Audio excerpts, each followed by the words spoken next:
3, 2, 1. And we are live in the present tense with Sam Stewart on 91.7 FM, WNJR Washington, and online at WNJR.org. Man, does it feel good to say that right there. My name is Sam Stewart, and we are coming to you live with Season 5 of the present tense. Last spring, we had a great finale featuring Okikiola Agbale, my good friend Kiki. That was a great season and a great finale as well. But I am super amped up for Season 5. We've got new stories, new faces, and a whole lot of fun to be had this season. My first guest on tonight's Season 5 premiere is the athletic director of Washington and Jefferson College.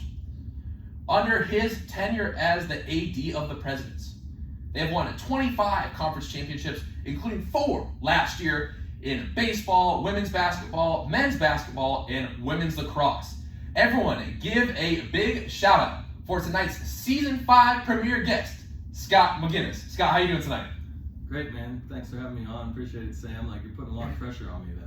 First of all, I have to follow Kiki from last year, and now I have to kick off all Season 5 and do a nice job. So I'm a little nervous now. I wasn't nervous going in. That intro made me nervous. No, it's going to be all good. I had to shout out all your accomplishments, Scott. And, one question I'll give you right off the bat is how excited are you to get the athletic seasons for the Presidents back up and rolling? Obviously, fall sports come first, volleyball, soccer on both sides of the ball, football, field hockey. How are you excited? How excited are you for sports to return to the town of Washington, Pennsylvania? Oh, this is the best time of year by far. It is. There's a lot of excitement, a lot of anticipation. Our fall teams have been going at it in preseason for a little over 2 weeks now, practicing against themselves, doing some scrimmages, and but this is great. And Division III allows you to start playing real regular season games on September 1st. So we have 2 home games on September 1st with women's soccer, field hockey. We're actually hosting a cross-country invitational for the first time in a number of years at South Strabane Park. So our men's and women's cross-country teams get their own invitational on Friday, September 2nd. So we'll have that as well. And then we have football on Saturday versus John Carroll, 2 really storied Division III programs that'll kick off at Cameron Stadium. Both obviously have high expectations for this year, and so we're looking forward to that. But we also host a water polo invitational on Saturday and Sunday at the Henry Natatorium. We'll have a number of teams here, and really a feature game will be, not many people would think this, but WJ is hosting Yale on Saturday in men's water polo. So we're having Yale come all the way down from Connecticut to compete against the Presidents in our own pool, and we have some alumni that are coming to cheer on the teams and support both WJ and Yale. They have connections to both, and so we're really excited about that. And it's really the best time of year. Everybody's 0-0 at this point with the expectations and hopes and dreams of winning a conference championship and going on to the NCAA playoffs. And so this is, the weather's still nice here in Washington. It's supposed to be 85, 86 degrees this weekend, so there'll be a lot of people, I'm sure, at all of our facilities for the opening weekend. But honestly, it's one of the best times of the year. And it's also great seeing everybody back and seeing you back after the summer, and hearing the stories of what everybody did over the summer, and everyone is anticipating just being back on campus so much, getting to start classes, seeing how those go, and then hitting up the practices and games. Yeah, for sure. We're going to talk a lot about what's going on at WNJ today, the in and out operations that go on with different sports, that sort of thing, and some in and outs, kind of behind the scenes type of things that go along with your job as the AD. But first, Scott, I want to allow the audience to get to know you a little bit better. So you went to Shippensburg University, and if you mind going into detail a little bit, you were actually a radio host yourself. I was a failed radio host. We might have to pull Phil clips. I hear some of your show. Yeah, definitely. That probably wouldn't be the best idea. But I grew up in Pittsburgh, right outside of east of Pittsburgh in Monroeville. I went to Gateway High School, and was looking for something different out of college. A lot of my friends were going to Pitt or Penn State, and a lot of the state schools in Western Pennsylvania. I played basketball and baseball in high school. I had a dream to continue playing on baseball in college as well, and the summer before my senior year of high school, in a summer league basketball game, I tore my ACL, and so rehabbed it, got it back where I was able to play with one of those old school like Dawn Joy braces on my knee, and in my senior year of baseball, and had an okay year. I wasn't myself, and so I thought like maybe I could walk on at a D2, and didn't really know what to expect or anything. Like wasn't probably in the shape that I needed to be in, and so I went to Shippensburg. Quickly realized like it wasn't for me. Like they had a really good baseball team, and I wasn't at that level, especially coming up dealing with the injury. But I went to Shippensburg because it was something different, and not a lot. I didn't know anybody from my high school that went there at the time. Wanted to experience something different. I was a little bit homesick, I think, like my first week or so, because I really didn't know anybody. My first roommate was from Coronado, California, and we couldn't have been more polar opposites.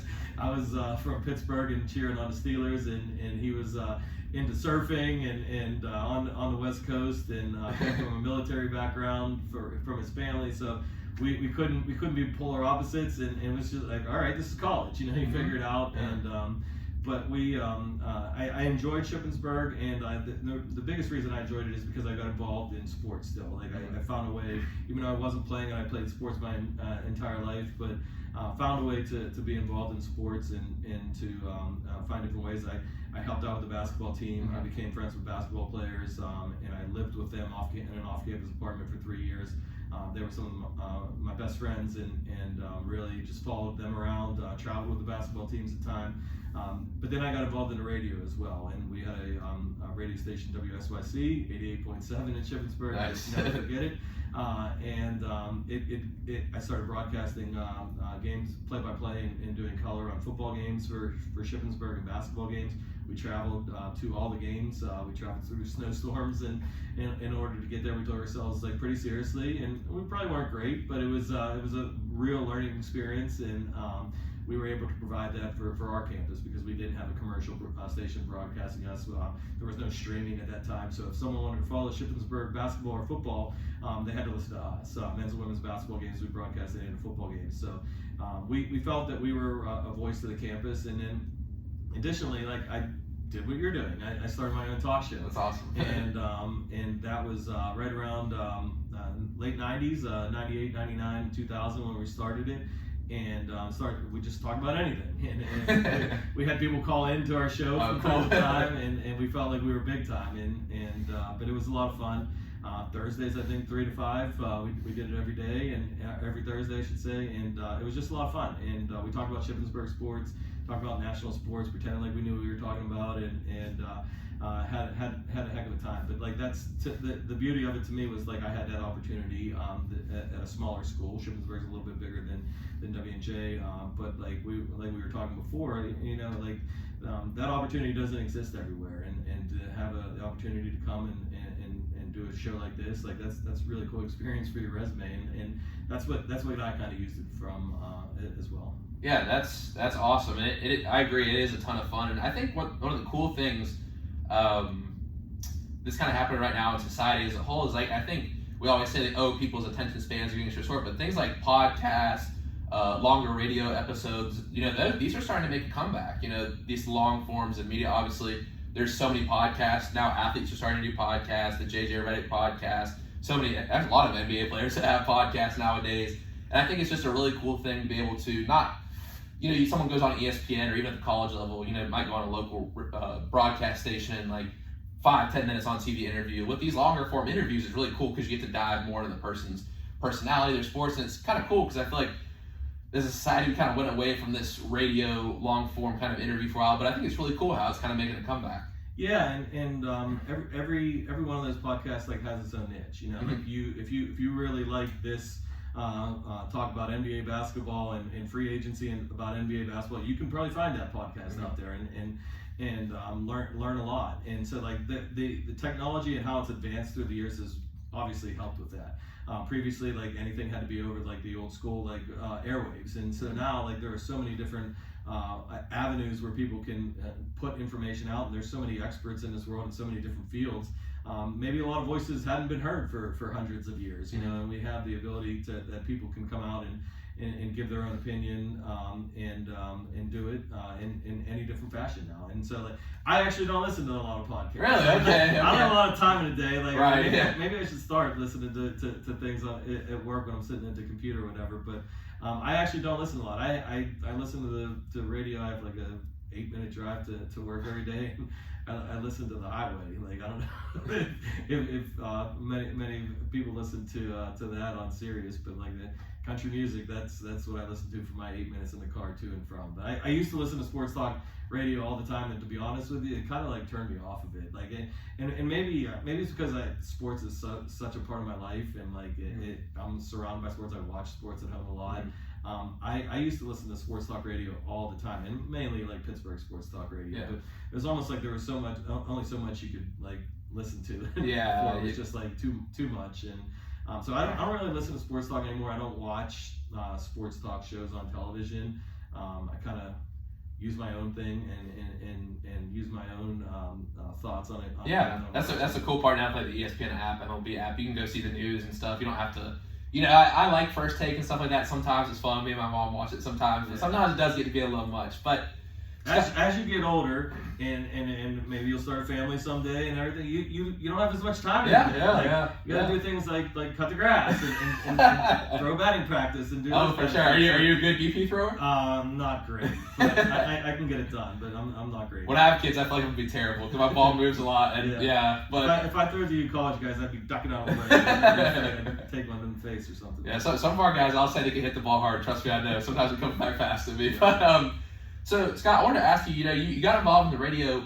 Was sports information something that you always wanted to get into from the time you were young, or was it a passion that developed during college, or when did you know that you wanted to go that route and kind of take a role in the sports information sector of sports? It's definitely interesting. Even during my time in college, I probably didn't know what sports information was. I knew that Shippensburg's sports information director was John Alosi. I knew that he did a lot of things. He was running around taking photos and doing a lot of things and working with the media and I don't even know, do we have websites back then? I don't think we had websites back then, so we probably didn't do that. But he was kind of the guy that was always around, and so I knew him as a sports information director, but I didn't really like put two and two together and say like, yeah, that's what I want to do. Like at the same time, like my mom, who is one of my heroes in life for everything that she's accomplished in her life, is she one day she found this like paper that I had written, and I was in 2nd or 3rd grade. And I still have it. She gave it to me. I think it's hilarious. But I was in 2nd or 3rd grade, and I was at St. Bernadette Elementary School in Monroeville, and I wrote a paper about how I wanted to be a sports information director. Wow, that's awesome. Yeah, and so it was kind of amazing to look back and say like, wait a second, like I kind of predicted that I was going to do this, even though I didn't really know a lot about it. Maybe I was a little bit older. Maybe I was 6th grade. I can't even remember at this point. But it was something that like was like I had thought about before without even really thinking about it, I guess. And then the advice that I got from my father when I was thinking about what I was going to do, and I was really hell-bent on like having a radio career, and I thought to myself, you know what, I'm going to figure this out. And then like I started talking to my friends who were dipping their feet into the media and the sports radio business, and they were working the 2 a.m. to 6 a.m. shift, and they were working like 2 or 3 jobs just to make things go right out of college. And I was like, wait a second, do I want to do that? Like, do I want to do the 2 a.m. to 6 a.m. deal? And work my way up the ladder. I wasn't afraid to, but I was like, maybe I should look at other things. And it wasn't a guarantee. Radio industry is very, very tough to break into, especially on a national level. And so the advice my father gave me at that time was never leave college. And it still sticks with me today. He said, never leave college. College is a great place to be. Like, there's so much going on in colleges. Like, why would you ever want to leave college? Interesting. And I was like, do you mean like go to school for the rest of my life? and he was like find a job in college. Like, you don't have to be a professor. You know, like you can be any number of different things. There's so many different positions at the college, and colleges are really cool places to be and really cool places to work. And he had never worked at a college before, but he had been a college football official, so he kind of been around things. And so I was like, okay, like, so I actually applied to a sports information internship at Villanova. I applied at 2 or 3 other places, but I didn't even know what, like, do you do phone interviews? Do you do on-campus interviews? Like, what to expect at that point? It's really my first time ever applying for a job, and I applied to Villanova. I remember doing a phone interview, and I was like, I did really well. Meanwhile, I had no idea whether I did well or not, but it felt like I did really well. And I ended up getting a call, and they said, like, we're sorry, like, we hired somebody else. And I was like crushed, and it was my first time, and I was like, now what am I going to do? You know, like, what do I do? And so I got a call probably a month later. It was like June or July, I think. At that point, I had already graduated 2 months earlier, and I got a call from a gentleman by the name of Brian Lobsher. He's the sports information director at Washington Lee University in Lexington, Virginia, and a D3 school. And he called me, and he said, I got your resume from a gentleman that I know at Villanova. I have an open internship. Like, would you like to come to Lexington, Virginia, and interview? And I was like, sure. And so, like, I hung up the phone, and I was like, what the heck? Where the heck is Lexington, Virginia? Like, where am I getting myself into? I'd never really been anywhere except Pittsburgh and Shippensburg before. As a place to live, and so we didn't have smartphones those days. You couldn't, like, quickly look it up or look up anything about Washington Lee. So I remember getting out a map and saying, like, okay, this is like 5 hours away. I went down there, I interviewed, and Brian was pretty desperate at the time, I think, so I ended up getting the job. I remember one thing to never say on an interview, and it sticks with me to this day, and Brian likes to joke with me about it. And he one of the questions, we were sitting right across from his desk, and one of the questions was, what is one of your strengths, obviously, and I, for whatever I said to that question, and he said, what is one of your weaknesses? And I said, I don't have any. And I didn't think anything of it. I wasn't trying to be like I know it all or anything like that, but I didn't know what to say at the time. It was only my first ever in-person interview. And I ended up getting the job, the internship anyway, and I learned a lot in 1 year and living in Lexington, Virginia. But Brian, like, after I got the job, like, the first day I was there, like August 1st or whatever, he brought me aside and he was like, okay, like, I have to say this, next time you go on an interview somewhere, don't say I don't have any weaknesses. He's like, that was the worst answer possible. But we need you anyway. So, but it was great, and Brian's still a good friend to this day. Yeah, that's awesome. And you had a lot of cool experiences that you've done, earlier in your career. You worked as a statistician for the 2001 National Championship game. Yep. You were the D3 Baseball South Region Media Coordinator. So speak on those early experiences and what that was like for you. Yeah, that was all due to my connections with Washington Lee and Brian Lobsher. The 2001 Stag Bowl was in Salem, Virginia, which is only like a half hour away. Mm-hmm. From Washington Lee in Lexington, Virginia. Brian and a gentleman by the name of Dave Walters from Guilford were the lead statisticians for the Stag Bowl, and they brought me along, and I was able to learn from the city of Salem. It does a great job of hosting Division III championships for the many years that they've hosted, and but Brian brought me along, and I was able to help out with that. The South Regional for the D3 Baseball Regional, I really had no. Division III was kind of new to me, really? Okay. and I didn't know a lot about it, and so it was something that I went into. They held it at the old City of Lynchburg Stadium, where Lynchburg Hillcats played for many years. Lynchburg Hillcats were a minor league affiliate of the Pirates for many years. And they played in this old, like, minor league stadium, and it was really cool. I remember being up on a perch, and I statted every single game. It's funny, like, the media coverage, like, for when WJNJ has been in regionals and been to the national championship is like 10 times as much as it was for that region. It was a great regional. I remember, I think Methodist played it in the first time WJNJ played it in a regional in Salisbury in 2009. Methodist was there as well. So that's funny.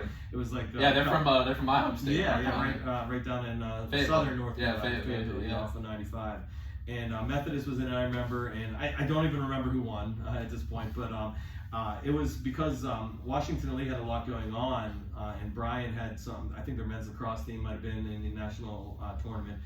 So he was like, Scott, like we need you to do this. Like they need someone to do it. And I think the ODAC, the Old Dominion Athletic Conference, was the host of it.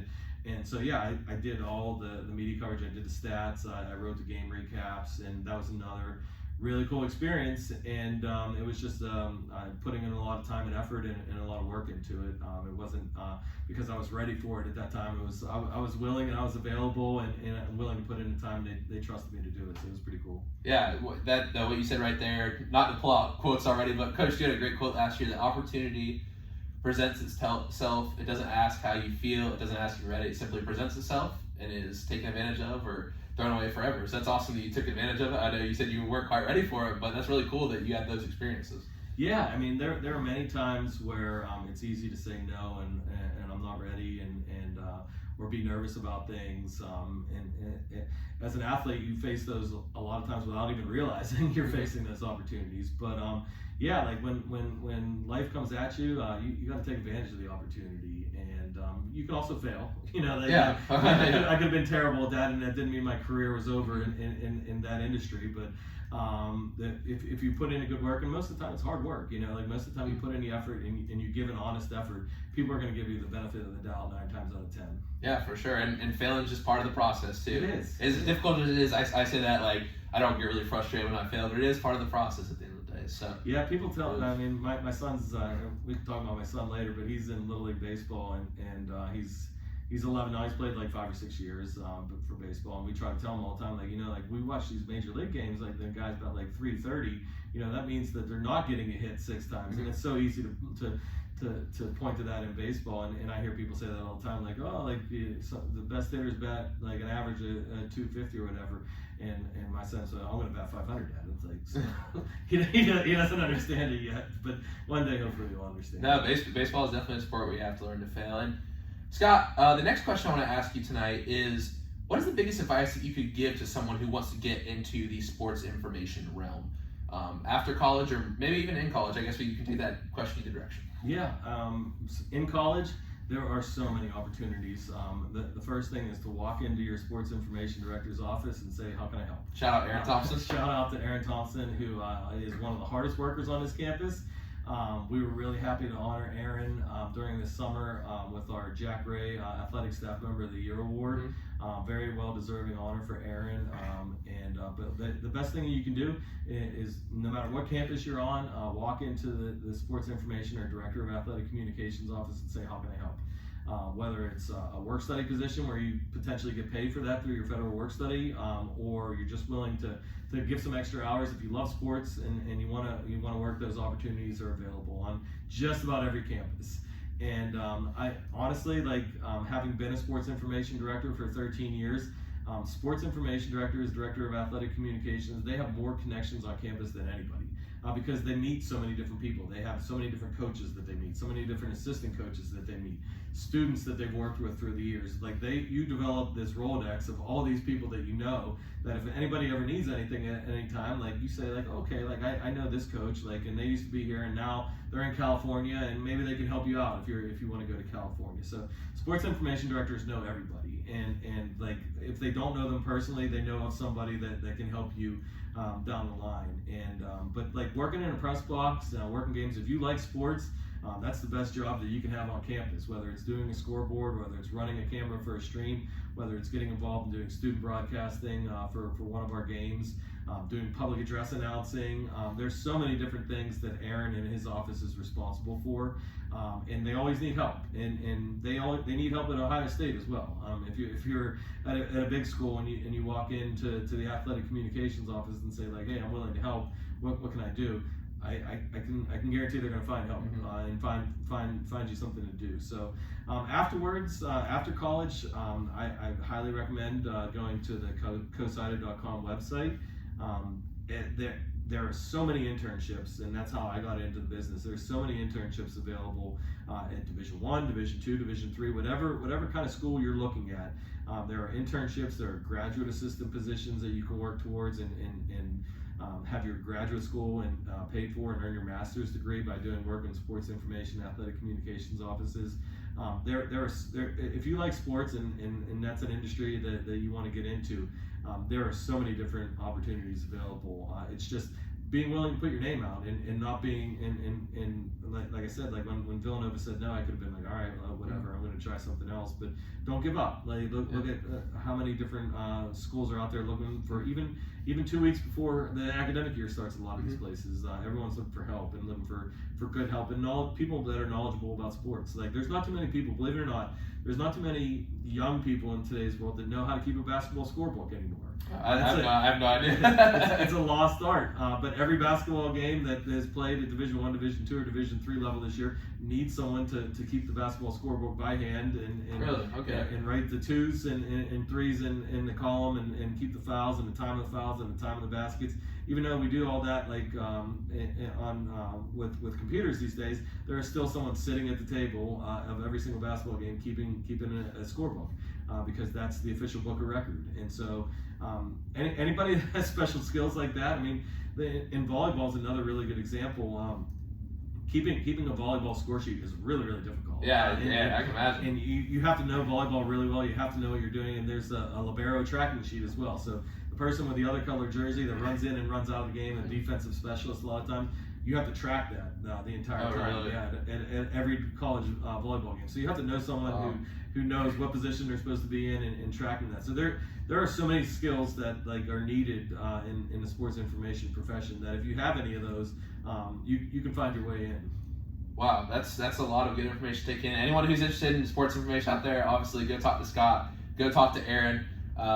Yeah, I'm sure there's a lot of ways to get involved. Even if you're in a big school, when you said Ohio State, I couldn't help to think of Jamison Campbell in my ear saying the Ohio State. Yeah, for sure. Like we wish Jamison well, man. Like, yeah, no, really awesome. He's always supported the show, and yeah, I hope he has a great season up there. And Scott, my next question for you is, what is the biggest piece of advice that you could give to an athletic director in their first year to college? That's a really good question. I was a sports information director at WJ for 13 years, and our athletic director at the time, who had been at WJ for many years, he retired.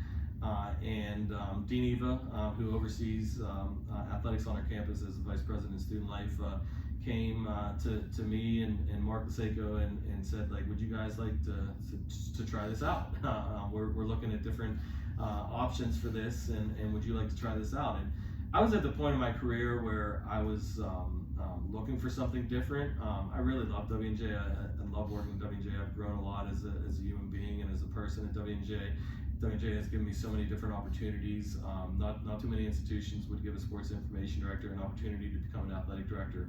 But that first year as an athletic director, maybe the first 2 years really, like Mark and I were interim for the 1 year, and then Mark decided, you know what, like he's better, he loves being an athletic trainer and he wants to be like an assistant AD, and so he decided like he's going to take a step back, and I was going to go ahead and be the AD, and he was going to be my right hand man, which he still is today.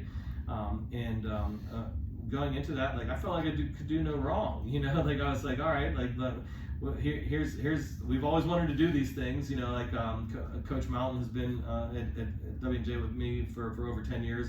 Mark and Mike Laseko had been with me for over 10 years. Like we kind of had all been in this together. Coach DeRubo had been there for a number of years as well. And we always thought that, you know, like there's so many things we would like to try, you know, like why don't we go ahead and just do them, you know. And so like I felt like I could do no wrong, and the college is going to support me with that. And I quickly realized that, like, you know, there are reasons why decisions are made, and we can't do everything, whether it's from a resources standpoint or whether it's from a facility standpoint.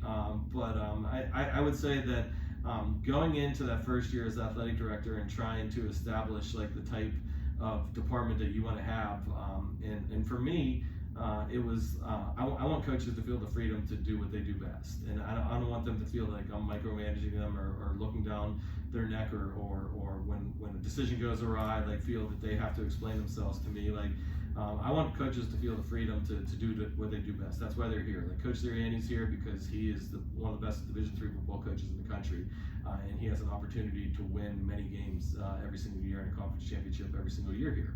And he doesn't need to listen to me, even though my title is athletic director. He doesn't need to listen to me tell him how to run his football program. Like he's here to run his football program. If he needs help and we have to work through decisions, that's great. But like I never played football, so like who am I to get into the X's and O's and to get into his business about football? And so like I'm here to support the staff, and I'm here to help make decisions, and when there are tough decisions, like I'm not afraid to do that. But what I quickly learned is to just let coaches be coaches and let them do their thing. And we all have rules that we have to establish and policies within the department. But my advice to any first year athletic director is don't come in and think that you are the man that's going to change everything, because it's not. It doesn't happen. It doesn't happen overnight. You can make small incremental steps and things, but you're not going to be able to change everything overnight. There's a lot of good things that happen in a lot of athletic departments, and there's some things that need to be changed, and you can do those with time. But the college coaches, they are here for a reason, and it's because they're really good at what they do. And it's all the recipe that I've always found for success with them is to let them do their thing and not be breathing down their neck every day. That's a very interesting answer. And Scott, the last kind of biggest advice type question I've got for you here tonight, such a unique opportunity in your position to kind of learn some things. What is the biggest piece of advice you'd give to an athlete going into their freshman year? An athlete in general or an athlete at WNJ? Ooh, let's go athlete at WNJ. Yeah. Athlete at WNJ, the biggest piece of advice that I can give you is to learn and experience everything on your own. Don't rely on others to say like, oh, this is the way things are at WNJ and this is what to expect. It's always good to lean on some people who have been around and to see what they've felt and what they think about this faculty member, or don't listen to the AD, he's an idiot, like you don't have to go into his office, like find out for yourself. If the AD is really an idiot, like go find out for yourself.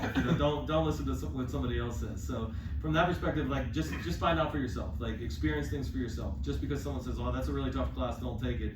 Maybe you're interested in it. Maybe for sure. I agree. Maybe you'll do really well in that class. And so there are certain things that you can get advice from peers and others about, but until you experience for yourself, I think that's the beauty of WJ. Like, would you be sitting here today if you didn't go and put yourself out there and say, you know what, I want to give this radio thing a try. 100% not. Yeah, you had to experience for yourself, and someone could have easily swayed your opinion and say like, don't do the radio. It's not worth your time. It's a lot of work and everything. But you did it. You found out on your own, and here you are in season 5. Yes, sir. So like that's a pretty cool thing. And but yeah, like find out for yourself. On a small campus, you can do so many different things. There are so many different opportunities that are available to you from an academic standpoint, from a social standpoint, from an athletic standpoint, from a travel standpoint. And with the Magellan program, like if you want to create your own Magellan and go and do many crazy things in whatever country you want to, the college is there to support. Yeah, I want to try and do that next summer. Maybe go to Australia or Hawaii, do some surf culture type stuff, studying. It's amazing. Yeah. Like I would say, any first year athlete, look at the Magellan program, and you don't have to think that it's going to interfere with anything that you're doing from an academic or athletic perspective. Like some students, I think, feel like, oh, I can't study abroad because like my season is 2 semesters. Winter sport athletes especially, like their season spans 2 semesters within season as a swimmer.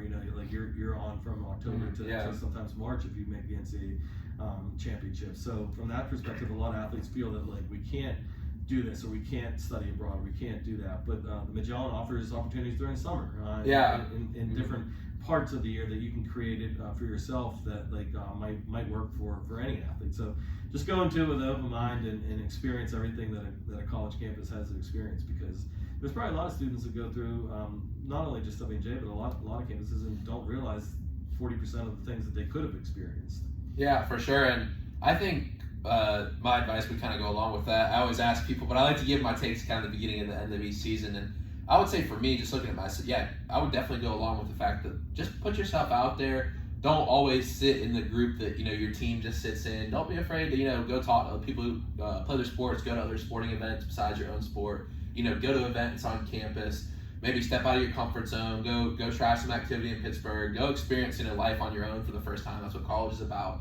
And I guess my second point about the Magellan and stuff too. Definitely go try that. I've been able to go international in high school. Interestingly enough, Katie Hahn from last year. She wrote a very extremely interesting article about the study abroad program, the Magellan program during the COVID times. And thankfully those two programs are back fully this year. But there was some interesting stuff going on with those. So I always want to shout out Katie's work because it was a great piece.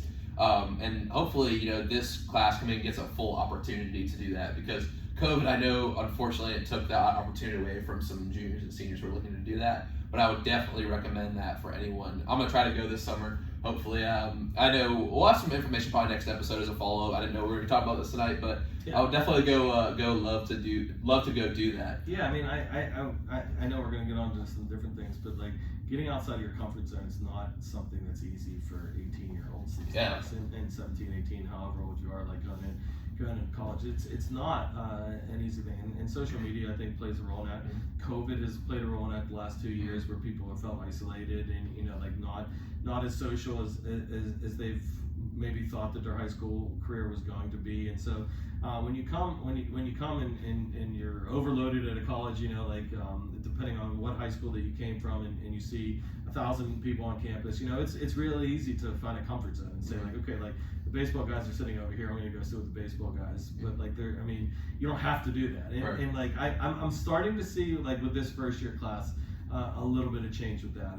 I had a young lady who emailed me over the summer. I was actually near you. I was in Winston-Salem. Okay, cool. I was at a Starbucks in Winston-Salem, and a young woman who's a first year here emailed me out of the blue, and she found the athletic director's email address, and out of the blue, and she said, I'm coming to WJNJ, and she said, I'm really interested in student broadcasting, and I did this in high school, and I just want to put it out there, I don't know if those opportunities exist. She was like, I'll be willing to take tickets just to find a way to get That's my way awesome. to the athletic department, and it made my day, seeing that, because I don't see that very often from students taking the initiative even before they step foot on campus. And so I think we're seeing a shift of that, and some of the conversations I've had with some of the first year athletes this year have gone the same exact way, where it's been the students are not as afraid to reach out to people and ask how can I do this, or how can I get involved, which is an exciting thing for me, I think. Wow, that's really cool, and that's super awesome that you got that email. That was something really exciting to be able to see that in the great state of North Carolina. Yeah. Scott, my next question for you is, what is the biggest trait that is needed to be a successful athlete?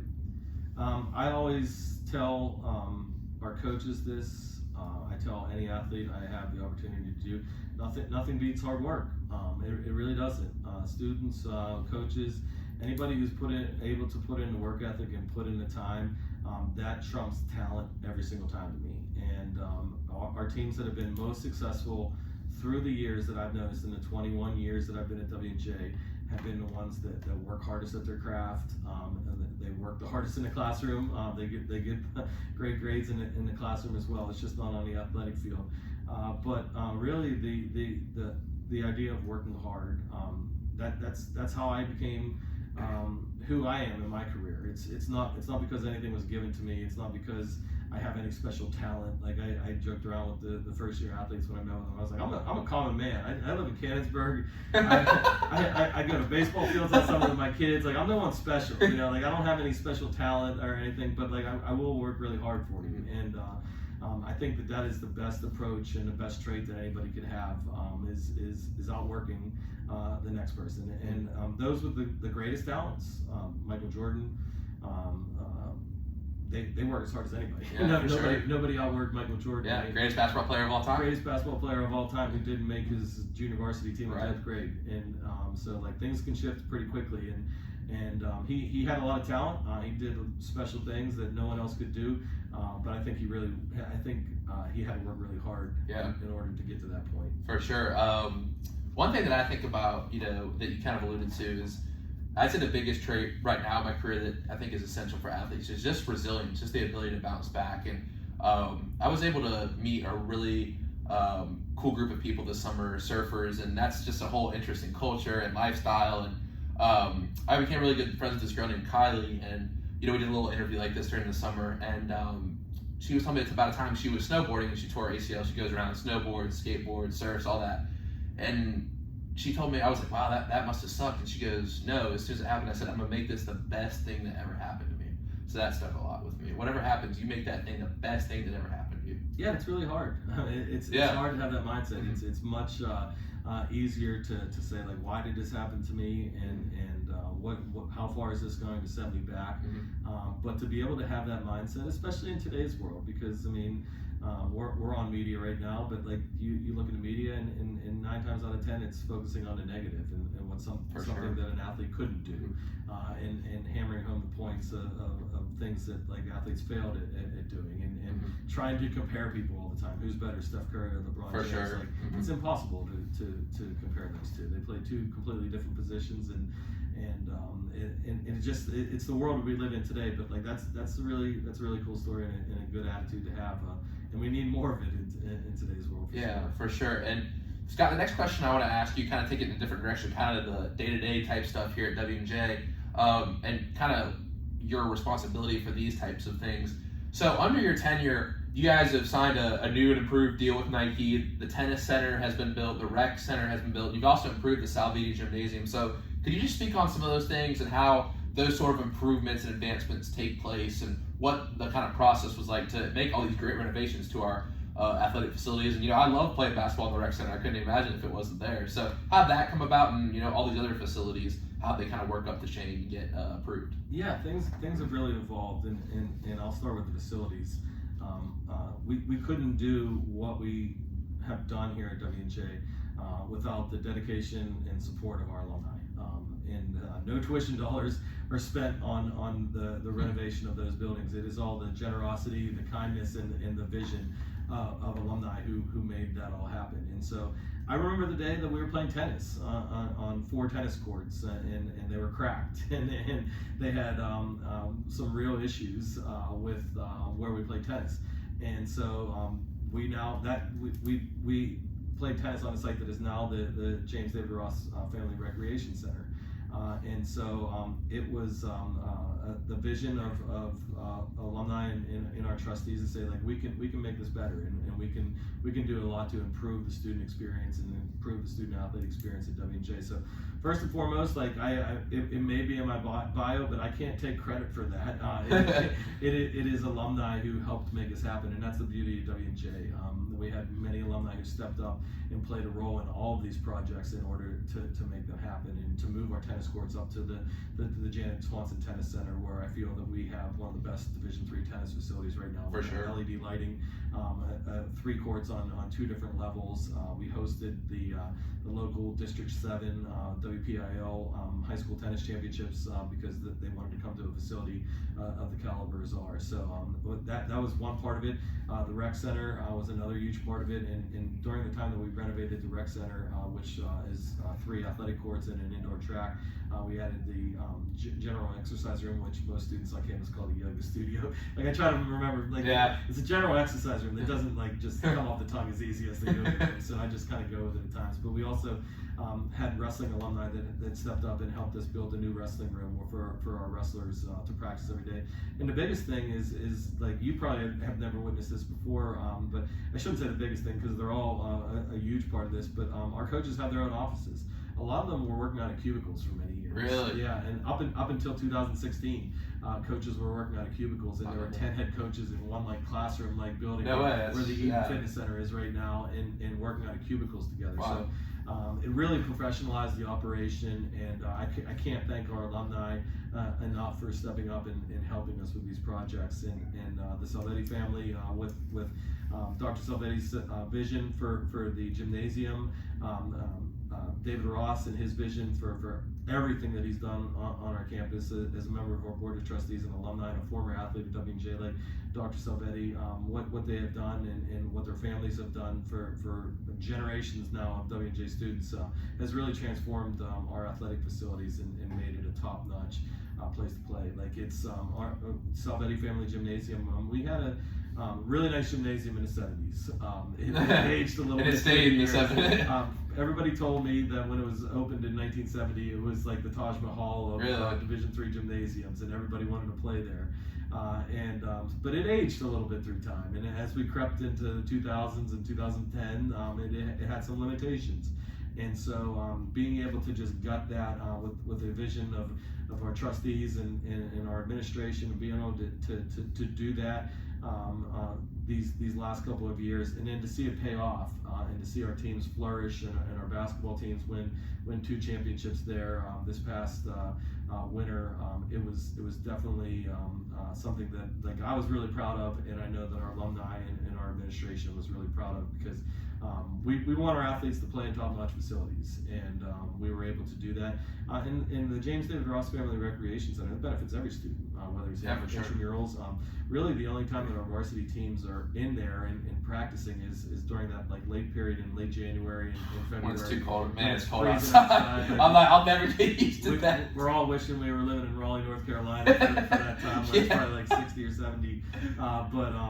That's really the only time that our varsity teams like take that building and really need to use it. So like the other 10 and a half months of the year, it's for the students to benefit from and to be able to go in there and have a nice facility. If you just want to go shoot basketball, or you want to go kick a soccer ball around, you're going to want to go walk on the indoor track if it's raining on a day like today, to have that opportunity. And the BSN Sports Nike deal, that's something that was really a thorn in my side for many years, because we would have a baseball team wearing Rawlings or Wilson, our softball team would be wearing Under Armour, and our field hockey team would be wearing Adidas, and so we didn't have a lot of uniformity with that. So one of the things I wanted to do was kind of bring everybody under the same umbrella, and it seems like Nike is the brand that everybody kind of rallies around and likes. I mean, you're wearing Jordans right now; they're pretty nice. Thank you, I appreciate that.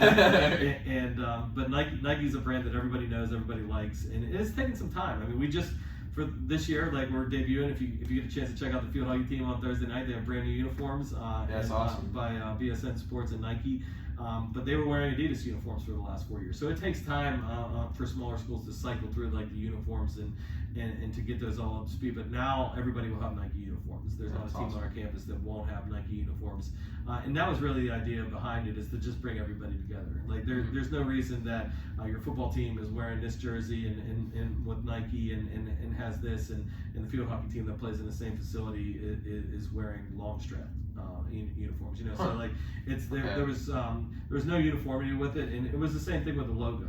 We had like 15 different logos. Yeah, I've seen a bunch of different logos. Yeah, like we've had 15 different logos at times on uniforms, and we wanted to have like that one identity that brought everybody together. We have a primary logo, we have a secondary mark, we have the president's word mark. That all could be used. But there was for many years at WJ, like we had like so many different logos being worn, helmets, this and that, and it just didn't feel like we were all like one together athletic department. And so like that was the idea behind that. Yeah, and one thing I will say is when I took my visit here, my dad was like, because we went to some other schools, and my dad was like, wow, everyone's wearing athletic gear here, and everyone's like supporting, and they got that cool like, the W and the J. He's like, that's cool. And I was like, yeah, it's sports culture here for sure. And just look at the equipment and stuff. I was like, okay, this is like everyone's on board. Like, everyone's rocking sports gear. Yeah, that's really taken off for us, and that's been the way it's been for many years at WJ, for all my tenure at WJ. That teams really have a lot of pride in wearing their colors and wearing their team and representing their team.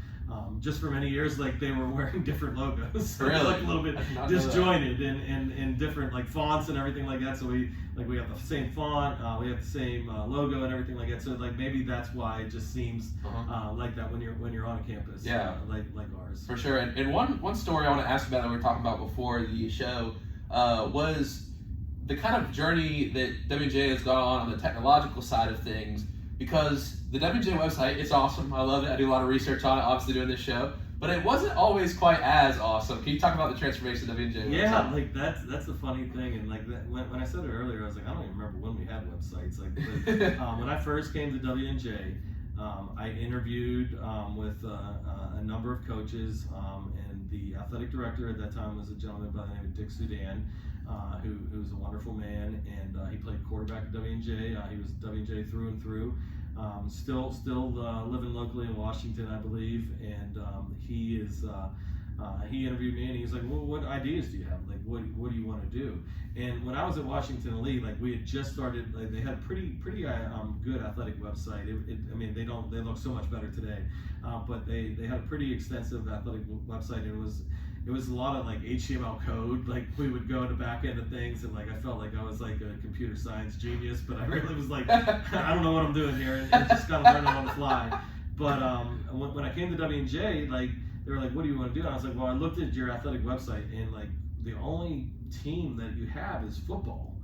And the football schedule's on there, and their scores are on there. Like, there aren't any stories, there aren't any stats. Like, you can do that, you know. Like, I don't know if it comes from resources or what, but like, I was like, you can. And they were like, yeah, like that's a really good idea. And at that time, like media guides and like recruiting brochures, like that was a big thing as well, to have like a printed media guide. Yeah. Like, they had one for football, but they didn't have one for anybody else. And I was like, well, Washington Elite, like we did it for every sport, Really? you know. Okay. And so like that was like a selling point to them. And so like I was only at Washington Elite for 1 year before I'd come to WJ, and that was like my main priority, is like I want all of our teams, and I think maybe we didn't have men's and women's lacrosse at that time, and we didn't have field hockey. I think we were just starting field hockey, so I think we had like 21 or 22 sports at that time.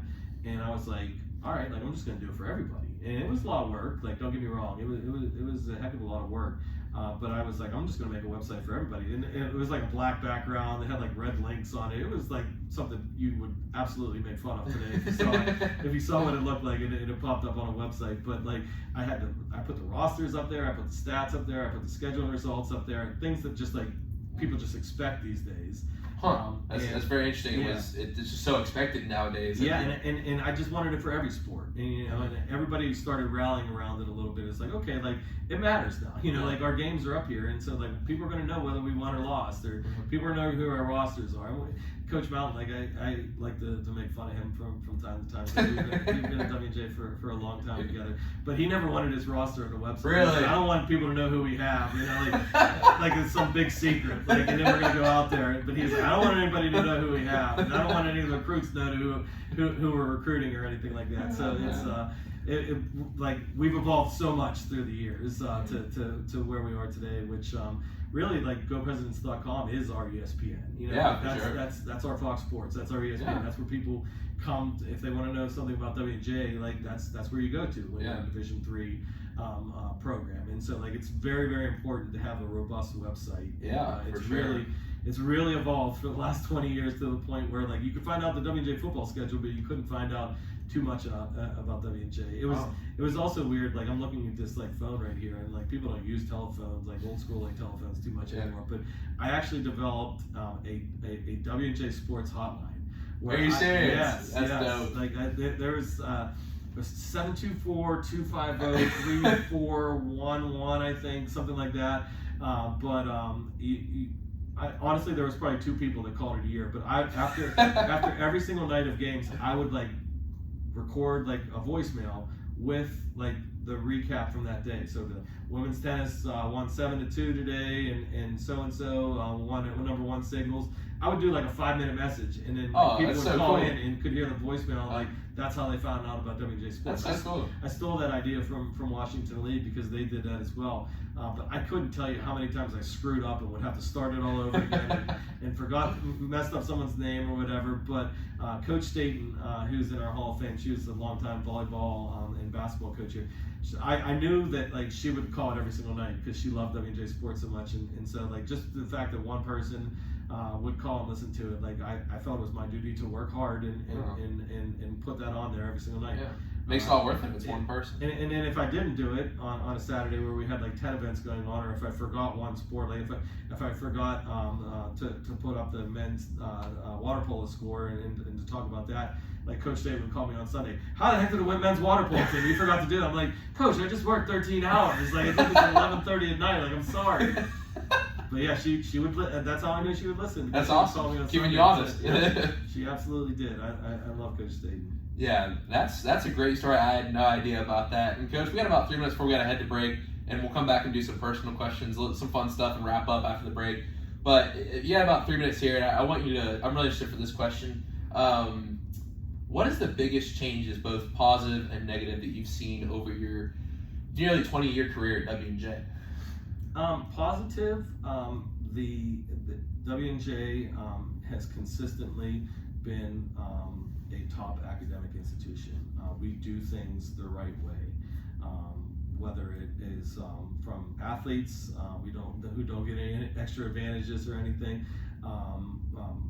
When people think of college sports today, they think of the Power 5 and Division I and everything everything is so kind of messy right now, and they think the students who don't go to class, like a lot of that's not true. Like a lot of students go to class in Division I, but they think of it as almost like a minor league, so for professional sports, and that's not what really college athletics is about.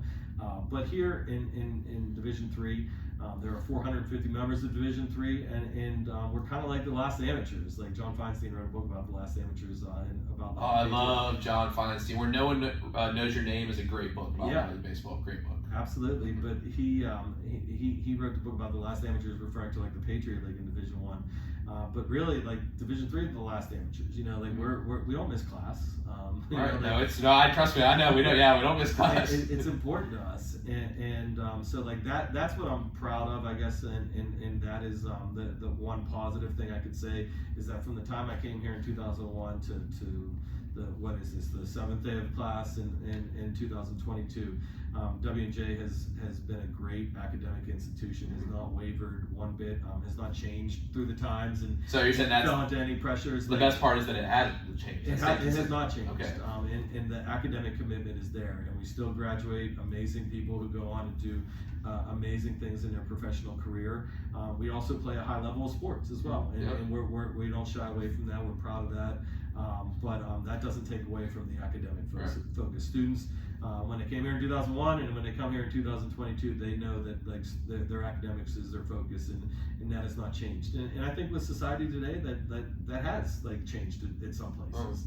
And I think that like people prioritize like their athletics over their academics, and I have not seen that here. I mean, athletics have taken on a larger role in society on a whole, I think, but the academic commitment has not, and it will not change at WJ. From a negative standpoint, what has changed? I just think in all of college athletics, like social media has played a huge role in everything. There's a lot of good things that happen on social media, but there's a lot of nasty things that happen on social media too. And I wish we could harness all the good things that happen and just focus on that.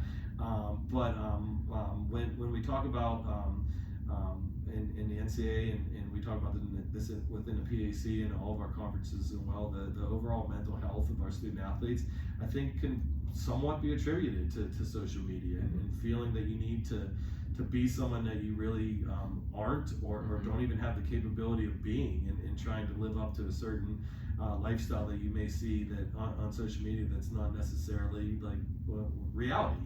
And so I think that social media has kind of drug us down as a society a bit. I would agree.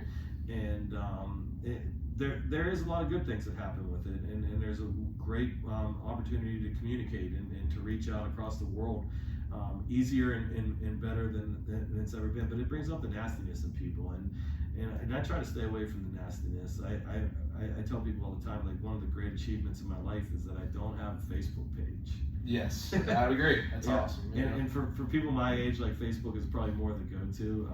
Do you even know what Facebook is? I know what Facebook is. Yeah. Sure, but like I do have Twitter. I have my own personal Twitter. I have never tweeted one thing in my entire life.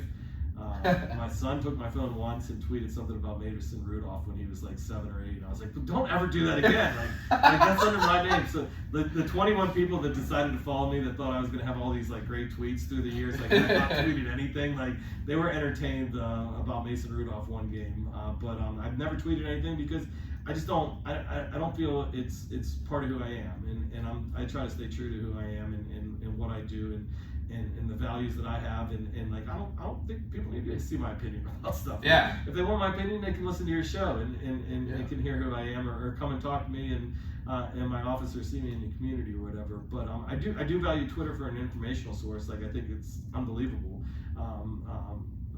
helpful to me and to see what's going on not only in Division III but all across the NCAA in the world. I follow a lot of world news as well. Like, I'm interested in those type of things, and like I found out that Mikhail Gorbachev passed away today, and I found that out on Twitter, and like so like that was something that probably would have taken me another 3 or 4 hours to figure out, or I would have heard it on the WJNJ news update here. But it was I use Twitter for an informational source, and I see the value in that.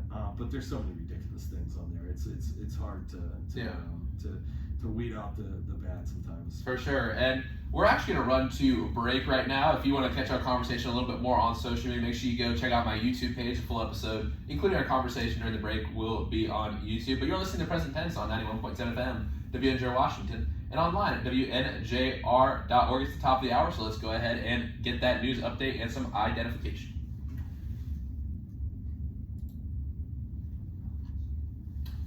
Yeah, I would honestly have to agree. Because it's just you're comparing your real life to their highlight reel. Yeah. You know what I mean? And it's watching dog videos and small businesses. I post stuff. I want people to hear what cool stuff the athletes have to say. Like if someone has, wow, that's a really thought-provoking quote of the day. Like I want someone to see that. But at the same time, if you're posting stuff all the time, this is my belief on everything. Some people they're looking for little things and bills and laws, and it's they're going through every little thing. It's you gotta live your life. You can't always live. You know what I mean? It's you're so caught up in everything that's going on. You gotta try to make the world a better place just surrounding you. You know? I see it from the perspective of my kids. They're in some ways they're addicted to iPads and iPhones at a young age, and my daughter will go on TikTok and she'll just scroll up and these videos. They're just mindless things. You know, Have you ever seen The Social Dilemma on Netflix? I have not. It's interesting. They take the people who are the original people who coded the stuff. And we talk to psychologists. We knew how to get you. It's this is a dopamine hit. It's really interesting because we're all see it every day with them. And there's I don't think they're looking at harmful things to them, but it just warps your mind. Yeah. And my daughter she wants to wear the fake glasses and everything. Where'd you get that from? It's something's on YouTube. You know, so it's bad parenting for me for sometimes, but sometimes you just need a break, and it's easy for them to just look at YouTube or whatever. It's scary. There's a lot of scary stuff out there.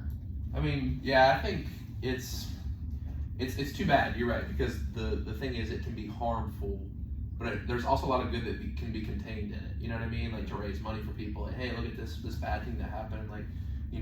With human rights violations and stuff, at a global level, and rewarding people's achievements, and you're trying to celebrate people at the same time, and getting news. Obviously, you can get news so quick, but sadly, it's kind of turned into a real weird space, honestly. It is, yeah. And I don't know anything about Instagram. People tell me that Instagram is better. They're all.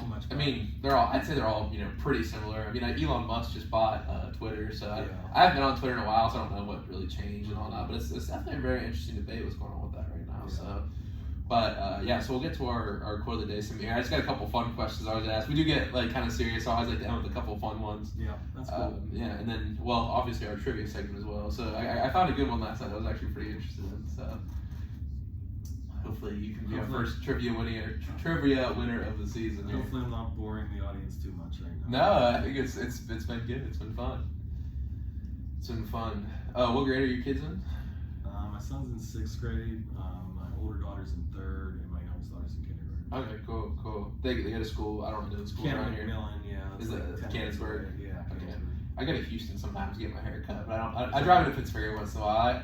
I'm trying to get more off campus this semester. I want to go down to art museums and stuff down in Pittsburgh. There's some good stuff to offer in Pittsburgh. Pittsburgh's a good city. Yeah, Pittsburgh is it gets a bad rap at times. I think it does. Yeah, it's really evolved. Good people there. I think there's good people there. I was in the city a lot when I was younger and early in my career at WJ, but with the kids and everything, we just don't go down too often. Yeah. Pirates games are fun. City games are fun. But we went to one Pirate game. I love the Pirates. They stink, but it's too bad because the city would support. We talk about this a lot. The city would support them. It's a beautiful stadium. Yeah. I'm a Braves fan, so we went to the Braves game. Yeah, the Braves are set up for a long time, man. They are. They got a good core. They got a good talent. They just. The Mets though. That 1 and 2 in the Mets. They're playing the ball right now. So I don't know. The Yankees are obviously struggling, but Dodgers are always up there. It's good. It's a little bit frustrating for me too because you never know what you're getting into a professional stadium these days. People are crazy. You get in fights and everything. Sucker punched. You're just walking down a back hallway or whatever. And someone could punch you. I've seen it 3 or 4 times. It's scary. Me and my brother went to the. We're actually about to be back in a second. Well, I got it after the show though. And we are back in the present tense with Sam Stewart on 91.7 FM at WNJ Washington and online at WNJR.org. This is the season 5 premiere of The Present Tense. Today we're talking with athletic director here at WJNJ, Scott McGuinness. We've got a couple things left to get to before we get to, of course, my favorite segment, the quote of the day segment, our finale. So, Scott, a question I always ask here that I've really enjoyed adding into the program over season 4, and we're going to keep it going to season 5. So, Scott, with the millions of dollars that I make from doing the present tense, say I give you this money, and I also give you a free Saturday where you have no commitments, no jobs, no things you need to take care of. Scott, what are you going to be doing on this free Saturday?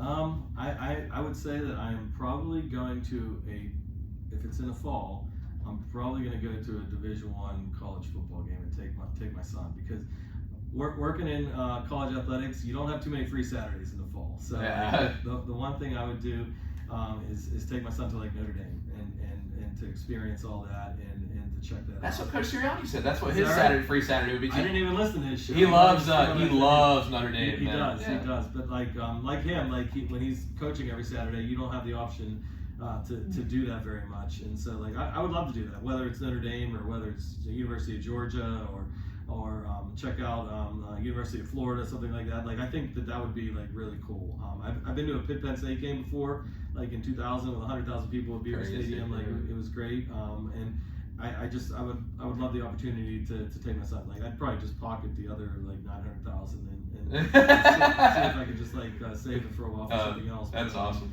Yeah, money.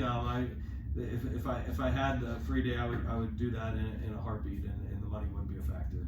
I got you. Yeah, that's a lot of fun. Are you a big football fan? Like NFL? I'm a fan of any sport, really. Okay. I probably lean more towards basketball and baseball than anything else.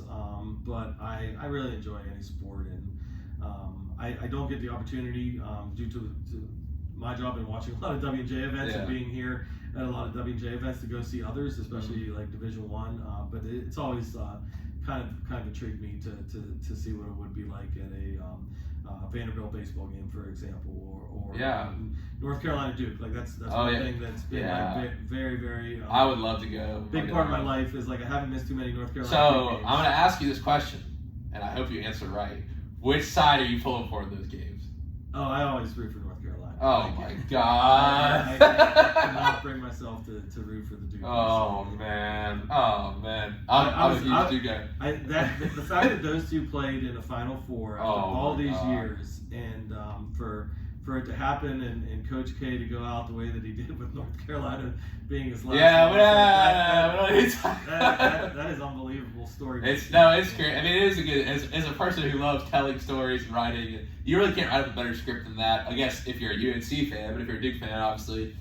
I got to go to a Duke game last year, which was really cool. They were playing Lafayette, which they're a small D1. Yeah. So, one of my dad's friend that I played baseball with his son. He works for a big time lawyer.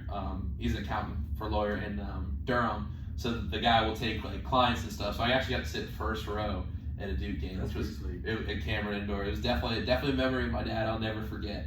So you said you're a basketball fan. Did you get a chance to check out the NBA Finals? Yeah, we watch. My family, we watch a lot of NBA regular season and the playoffs. Yeah, favorite team? Yeah, I mean, I love John Morant. I like watching him.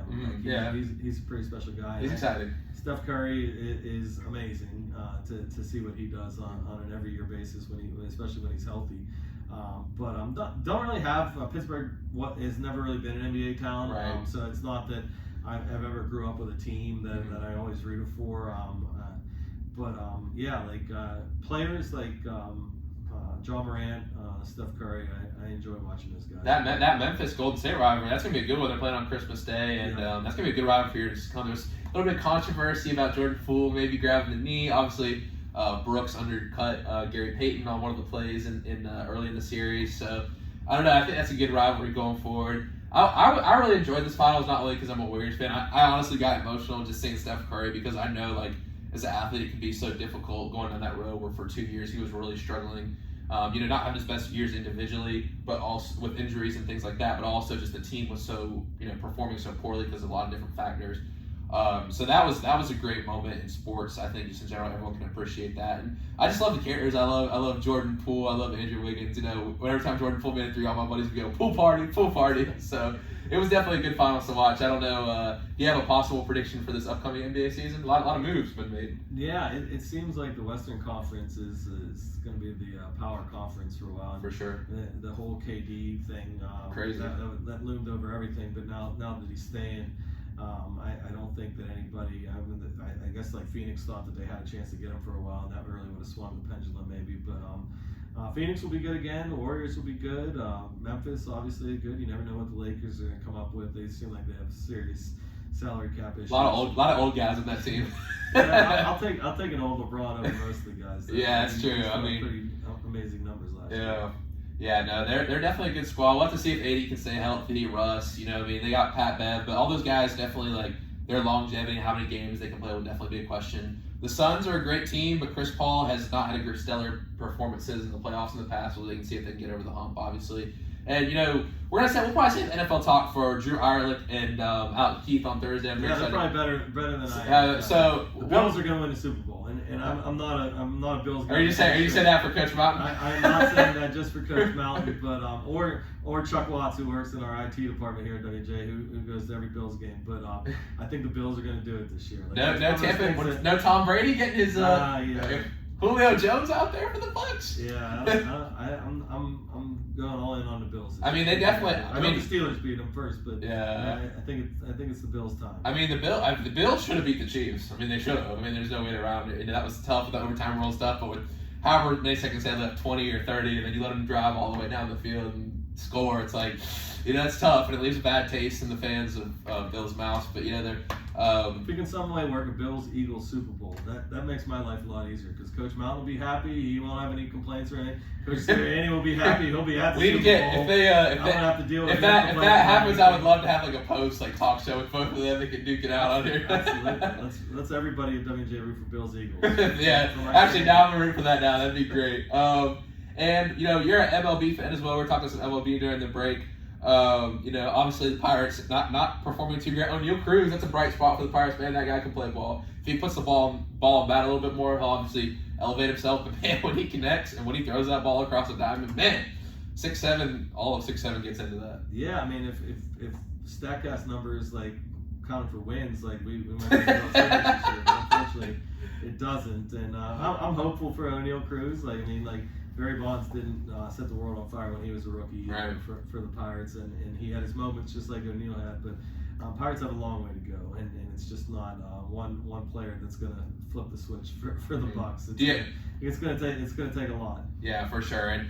And you remember Michael Zito, right? Yeah. He sat in this studio. He went off on the Pirates ownership. He's like, they care more about their golf resorts in West Virginia. I don't know the whole thing, but not too many people are happy with the ownership in Pittsburgh. I know that. Hey man.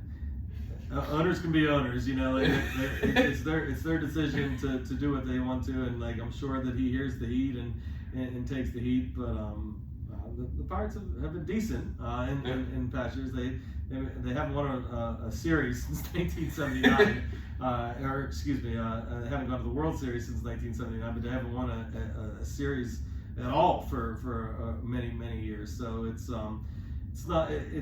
I'm always hopeful. Like I have a couple friends that we talk about the Pirates all the time, and we always like text each other and say, "Well, will we ever see a World Series?"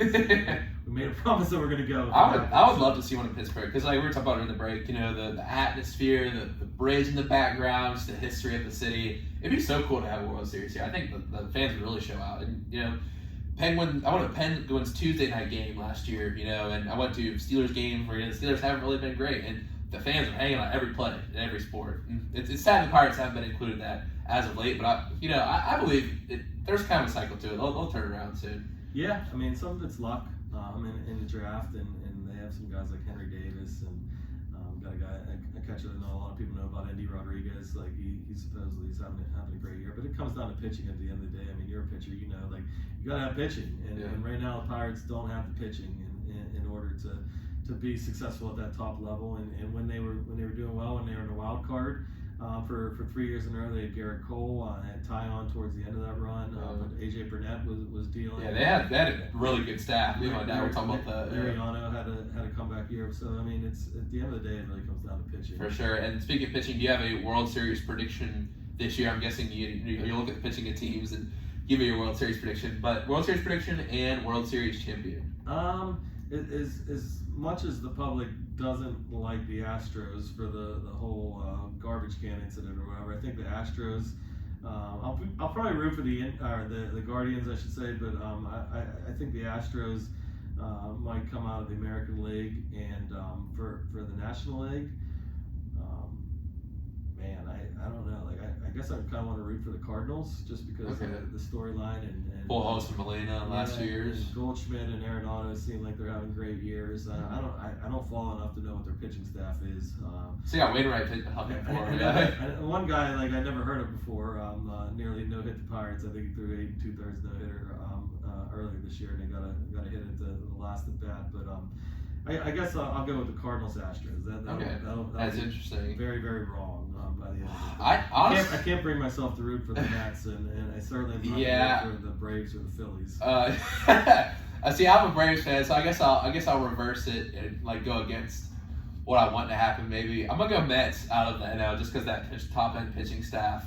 I mean, and it does come down to pitching at the end of the day. AL, this might be a little bit of a hot take, but I'm actually gonna go Yankees. I think they turn it around. That's Yankees in the World Series. Yeah, that's what that'll make everyone real happy. Yeah. Little Subway Series in the World Series. Here in Pittsburgh, yeah.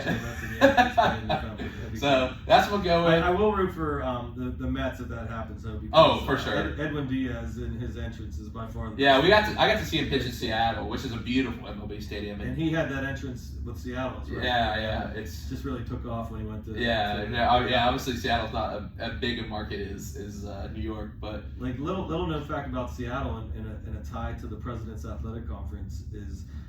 Their radio broadcaster, and I guess he does TV as well for them, Dave Sims, is a Bethany College graduate. No way. Yes. That's super cool. One of the best announcers out there went to Bethany. Wow, that's really cool. Yeah, shout out to the PAC. He did a lot of Big East basketball in the past. Really? That's awesome. I have to, maybe we can get up at some point. Maybe I can talk to him. That'd be really cool. Yeah.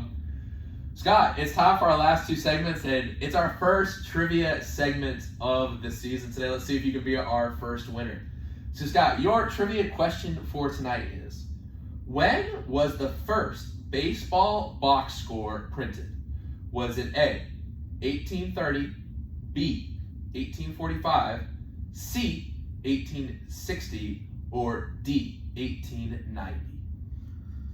Well, this is just a pure guess, but I'm going to go C, just because of the way that you said C, 1860. Oh, that is actually incorrect. It's 1845, and this is really interesting, I found out. So it's printed by the New York Morning News on October 22nd, 1845. It was based on box scores or abstracts that were used to describe cricket games. The listing of players were in two columns according to batting order, similar to what is used today. But the only information captured about each player was the total number of outs made and the runs they scored. Very interesting. Yeah, so the more you know. And that's the cool thing about baseball. I don't know if you've ever seen Ken Burns' baseball, any episodes of that. I mean, there's so much history of baseball. I kind of went down a deep dive last night when I got that question. I mean, just how stats have changed and how the game has changed. We can talk about the history of baseball, the dead ball era. I mean, that's the cool part about baseball is there's so many things that go into it, and there has been for so long, so many stats. Yeah. Next time you bring an AD onto your show, like throw a softball question at him. That was hard. I thought I was gonna at least have a chance, but that was a pure guess. No softballs on here. I asked, I think it was Coach Mountain I think it was Coach Mountain and Coach Sirianni told him he made the questions harder, so I had to come. Coach Sirianni got it like this, so did Coach Mountain. Coach Mountain, I gave him a Bills question. And I was very embarrassed how quick they got it. So, I'm always looking for trivia questions, but maybe somewhere in between. Man, that was tough. But thank you for playing tonight. And Scott, it's time for our final segment of the day, our first one of the year. Of course, it's time for the quote of the day segment. So, Scott, I'm very excited to hear what you have for me tonight. Well, I will say that you do seem like a big quote guy. Huge quote guy. There's a lot of people in this world that are quote people. I am not a quote person. Like really, I don't. It's not something that I think about very often. But I did anticipate you asking this question, and I know it's important to you. So I did put some thought to it, and I actually do have a quote that like I have thought about quite a bit through the years, and it goes back to like even like work ethic, which we were talking about earlier. And have you ever seen the movie A Bronx Tale? No, I have not. I've never even heard that movie. Oh yeah, you need to see the movie A Bronx Tale. It has some baseball in it as well, and talks about Mickey Mantle and just a very small part of it. But the Bronx Tale is a great movie to me, and one of the lead actors is Robert De Niro, and he's a bus driver. Oh wow, I have to check it out. I love Robert De Niro. And his name is Lorenzo, and he has a young son who he takes around to baseball games and everything. And a working class kind of guy, drives a bus around in New York City in the Bronx, and he told his son when he was getting off the bus, they were arguing about something with the Yankees and Mickey Mantle, and I forget how exactly what it went, but Lorenzo, the actor, told his son, the saddest thing in life is wasted talent.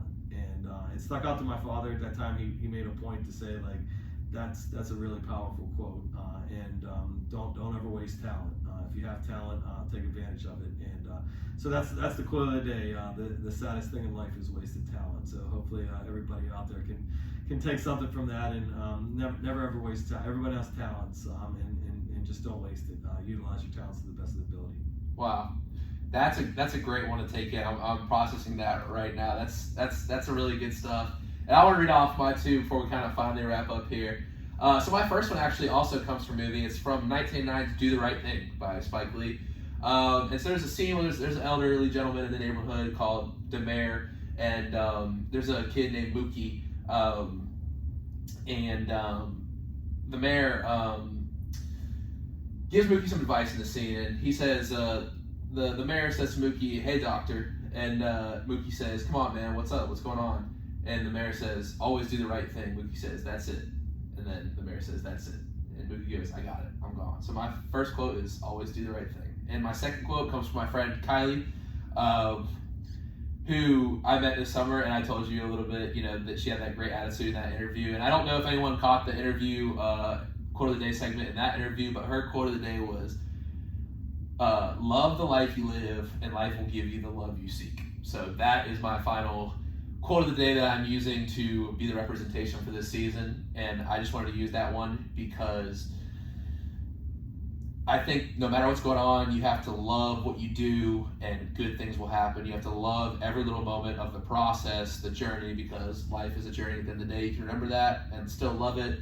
Good things will happen to you. So Scott, I just want to thank you so much for coming on tonight and supporting the show. Thank you for coming up to me at the conference championship and reaching out and saying you wanted to come on. I was so excited when you did that. It definitely made my entire day. And I look forward to this all summer. So thank you so much for coming on tonight. And I look forward to all the WNJ sports that are coming, just a few days away. Yeah, definitely. I know you'll be out there supporting us as you always are, and I appreciate that. And bring your friends along as well, and spread the word. It's definitely, as I said, an exciting time of year.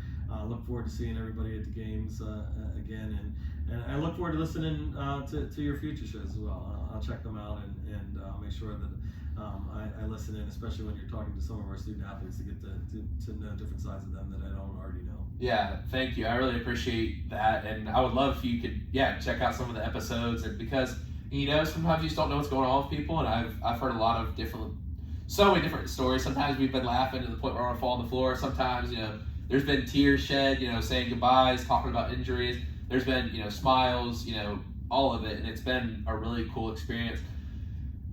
Before I kind of give my final thoughts on tonight's season finale, I just want to say to the viewers out there that you can always tune on Tuesdays and Thursdays right here on WNJR, 8 p.m. But also we're doing archives on YouTube this year with our full episodes being posted on YouTube, usually a day or two after the episode airs. So make sure you check that out. It'll be archived. You can finally catch your favorite friends or athletes, someone you want to know more about, someone you're meeting for the first time. Go watch their episode. Check it out on YouTube. The present tense on YouTube. That's the present tense. The link's in my Instagram bio. Video clips will also be featured on Instagram this year. Well, everyone, I am glad to be back in the studio. It's been a great night tonight, and I'm really looking forward to not only getting to talk to people, but getting to learn a lot this year. That is the coolest part of the present tense for me. Obviously, I'm asking a lot of questions, and I'm hoping people at home take something away, but I always love to learn from the guests as well. I want to thank my mom, my dad, Charlie, my family in Raleigh for all supporting me. The boys at Forest Pines, love you guys, and all my friends and family here at WJ. I always thought that, I was away from home, my family was away from me, but I found a great family here at WJ, and that's been such a big blessing, and I'm so grateful for that. With that said, I'm ready to get this thing rocking and rolling. We're back Thursday night with Alex Keith and Drew Eierlich. I am so excited for this season. Thank you for tuning in to the season premiere of The Present Tense. Everyone have a great night. Remember to live in the present tense.